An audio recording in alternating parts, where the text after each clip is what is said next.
Hi everyone.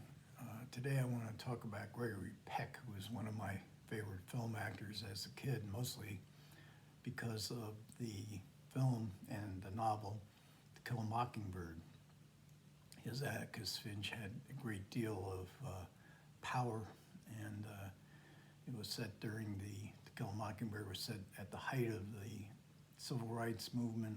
Peck himself marched with civil rights workers, and you can never underestimate the impact that that had on kids. The novel was taught in most high schools, certainly mine, and it was a role where it's one of those instances where a role really suits an actor.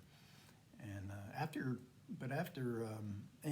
I read somewhere that there was a poll of heroic figures. Who was the most heroic hero, the greatest hero in movie history? And Atticus Finch, the part that Peck plays in that movie, To Kill a Mockingbird, was number one, beating out James Bond and beating out Indiana Jones. After that movie, Peck, I think, struggled to find a part that really suited his talents. MacArthur probably was the one most suited to him, as he resembled MacArthur. Peck became kind of severe, had kind of a severe look to him as he grew older. He was often criticized by critics as being pompous, and he used to laugh about that. Some of the biographical details I've gotten from this biography of Peck by Lynn Haney, Gregory Peck, A Charmed Life, it's called. It doesn't really have a whole lot about his movies, but it does have some pretty good stories. And but if he struggled post To Kill a Mockingbird, he got a lot of good roles before that, and he started out in the mid-40s with Keys of the Kingdom, 12 O'Clock High. He had a hit with Roman Holiday, but Roman Holiday is a movie I think we kind of look back as Audrey Hepburn's coming out party rather than Peck. And he was also in two very, I guess you could say, overproduced movies. One was Duel in the Sun for David Selznick in the late 40s, and which his boyish, roguish charm really came through. And then he was in The Big Country directed by William Wyler, in which he was associate producer on that film. That film didn't go too well in Peck's view. But he made, and he was also a Western star. I don't know if it might even be probably made more Westerns than any other kind of movie. And in 1950, he made this movie called The Gunfighter. And this was recently released by the Criterion collection. Great poster art on the cover. It's directed by Henry King. And Peck made, I think, 7 movies with King, including 12 O'Clock High, before another Western later on in the 50s called The Bravados. And this is a strange Western because it's mostly indoors. It's pretty much set in a bar, a couple bars. As we see Gregory Peck sitting at a table, that's pretty much a good bit of the movie is Gregory Peck sitting at a table at the corner of a bar. Now, he's a gunslinger, a celebrity gunslinger, so there's all these young guns that are out to get him, to quick draw mythology of the Old West. And if they think if they kill Jimmy Ringo, the name of the character that Peck plays, that they'll become even greater. They'll have street cred to the max in Western towns. But Peck is tired of all this, and he wants to give it up. He's haunted by his past. So this bar, the town where this bar that he sits in, his long estranged wife is the school marm there, but she doesn't want anything to do with him. He also has a son that doesn't even know who he is. And in the beginning scene of the film, Peck has had to kill a young man in self-defense. That man's 3 brothers are now chasing him, and he knows he has a certain amount of time before they catch up with him, And so he's spending it in this bar while his friends negotiate to try to get his recalcitrant wife to come and see him. And he knows he has a certain amount of time. There's a clock above where he's sitting, and he looks up at this clock. And it's ironically, after this film was made, Peck was offered high noon, but he turned it down. He regretted it later, but he thought it was just too. It was the storyline was too close to the gunfighter. So as Peck wants to go good, the suspense is he going to be able to go good? What's going to happen to him? It's kind of a chamber western, and it suits Henry King's talents very well because he was not much of a stylist, but he was very good with actors, and Peck loved him, and I think he gives a really good performance here. You see his hat, they did a lot of work on making him look an authentic Westerner, and the hat was specially chosen, and then he's got this sort of handlebar mustache. The executives at 20th Century were in Europe during the filming of The Gunfighter, and when they came back for the previews, they were astonished and astounded and angry that Peck had this mustache. The film got good reviews, but it didn't do well, and Peck used to amuse that one of the executives came to him afterwards and said, that mustache cost us $1 million. 2 years before that, Peck made a movie called Yellow Sky, another Western. And this is on Kino Lorber. Even though it has a color cover, it was a black and white Western. And it was directed by William Wellman. And unlike King, Wellman was a visually inventive and ambitious type director. He wasn't as good with actors. I don't think Peck liked him very much. But he really keeps the action moving. Again, Peck is a bad guy. But every time you look at Peck, especially in this area, how could this guy be bad? He looks like such a decent, kind person.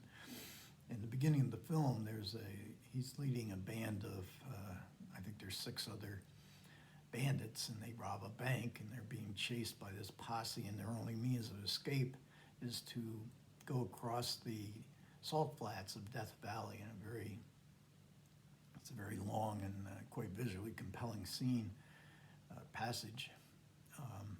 And then they're near death, and when they come to a ghost town at the end of the salt flats, and they think they've had it, but there's a young woman discovers them, played by Ann Baxter, who's on the cover, and she directs them to water. She's living in this ghost town with her grandfather, and they're mining for gold. They've actually discovered gold, as the outlaws are soon to find out. This has a pretty good psychological basis in the group of outlaws. Peck is their leader. He looks at it as an autocracy. The other bandits look at it more as a democracy, but they yield to Peck's his intelligence, but that eventually gives out when they discover there's actually gold, and they're all overcome by greed. Peck falls in love with Ann Baxter, and now he wants to go good, and there's an extraordinary scene, I thought, that Peck brings out well, because it could have gone bad, where he goes to the grandfather and confesses his sins and says, "But I was from good stock." And the grandfather buys it, as does Ann Baxter, who has fended off his romantic endeavors towards her. But the group breaks up, and you can see down in the corner, that's Richard Widmark, and this is, I think, his second film. His first film was Kiss of Death, in which he played a psychotic killer, and a famous scene where he pushes a disabled Thelma Ritter in a wheelchair. He pushes her down the stairs. Of course, he would soon become an A-lister. He's very good in a small part in this film. And Yellow Sky, like I said, Wellman was a very visually inventive director, and he, um, even in his interiors, and they filmed the interiors in the ghost town that they had built, and he's good with his framing of characters within the interior, and the exteriors are outstanding. They filmed much of the sequences in Lone Pines, California. It was a very familiar California set for Westerns. It's full of these giant round boulders that are all pushed up against each other, and they roam through crevices, and the gun battles are pretty good. And there's one particular gun battle that's in set in the bar in that ghost town, and the camera stays outside the bar, and there's 3 people inside, and they have a shootout, and we hear the shots, and we see the lightning flash of the guns going off, but we don't know. And then the camera goes inside to see in the dark and shadows of who survived, and if anyone. And it's a very well shot scene, the whole film. It's odd that black and white suited Westerns so much as it does, particularly in Yellow Sky. It's often been compared, or at least noted, that it has a similar plot line to Shakespeare's The Tempest. There's a commentary on this Blu-ray by William Wellman Jr., and he was about 10 or 12 when the movie was made, and he was actually on the set.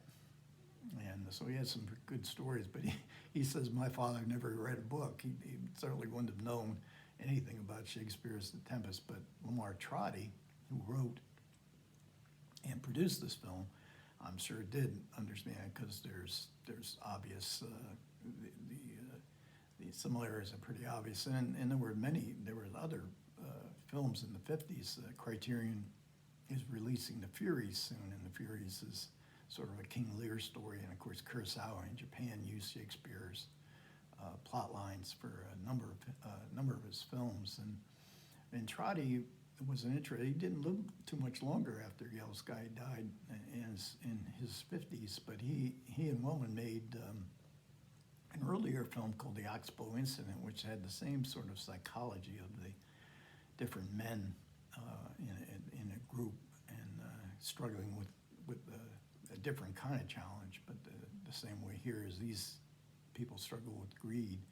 I think it's one of Peck's best performances, and it's one of his best movies, and it's a really good Western. I would rate it way up high.